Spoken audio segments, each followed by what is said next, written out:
and welcome to ScalaHosting's YouTube channel. My name is Bruslav and today I want to introduce you to our guide on integrating Google Analytics into your WordPress website. With it, you will not only learn how to use Google Analytics, but you'll also see how vital it could be for your project success.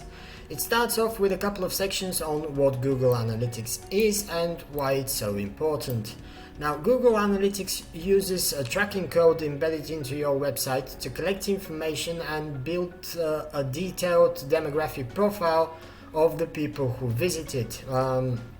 With it, you can learn where they come from, how old they are, what sorts of devices they use, and you can use that information to build a strategy and improve the website's user experience and boost conversion rates.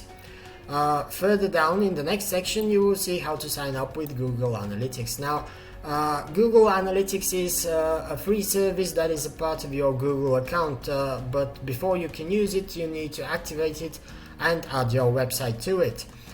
Next up, you will see how to actually embed the tracking code into your website.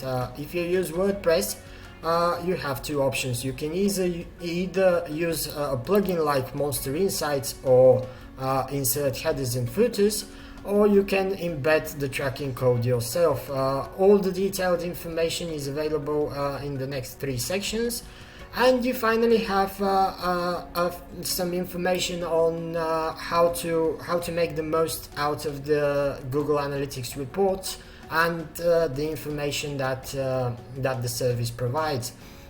All in all, if you're new to Google Analytics, our guide should help you not only integrate it into your WordPress website, but also make the most out of its features. So make sure you check out the link in the description, share it on social media if you find it useful, and I'll see you next time.